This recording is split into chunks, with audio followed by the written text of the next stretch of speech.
Hello everyone, কি অবস্থা সবার? আজকে তোমাদের জন্য চলে আসলাম একটা টুকিটাকি শপিং ব্লগ নিয়ে। আজকে একটু নিউ মার্কেট যাওয়ার জন্য রেডি হয়েছি। আর নিউ মার্কেট বা গাউসিয়া গেলেই তোমাদের কার কার আমার মতন কিছু না কিছু কেনার জন্য হাত চুলকি করে বলো তো?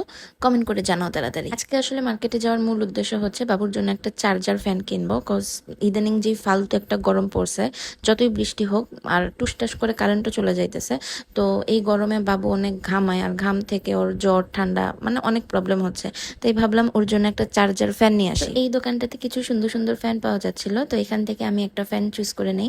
ফ্যান তো কেনা হয়ে গেল, কিন্তু ভাবলাম যে একটু নিউ মার্কেটের ভেতর থেকে একটা ঢু মেরে আসি আর জামাইয়ের পকেটটাও একটু খালি করি। এই দেখো, এখান থেকে বাবুর জন্য কিছু ছোট ছোট কিউট কিউট প্যান্ট কিনে নিচ্ছিলাম বাসার জন্য, আর কিছু সেন্টু গেঞ্জি বা রেগুলার পরার জন্য কিছু টি শার্ট নিয়ে নিলাম বাবুর জন্য। অ্যান্ড আমার জন্য কিছু হালকা পাতলা টুকিটাকি শপিং করে নিয়েছি। আর নিউ মার্কেট গেলে তো মনে হয় অনেক কিছু কিনে ফেললাম, কিন্তু বাসায় গিয়ে যখন খুলে দেখি তখন তো মনে হয় যে এই কয়টা জিনিস কিনলাম। তোমাদেরও কি এরকম মনে হয়? তো আজকের ব্লগটা এই পর্যন্তই। সবাই ভালো থেকো, সুস্থ থেকো, আল্লাহ হাফেজ।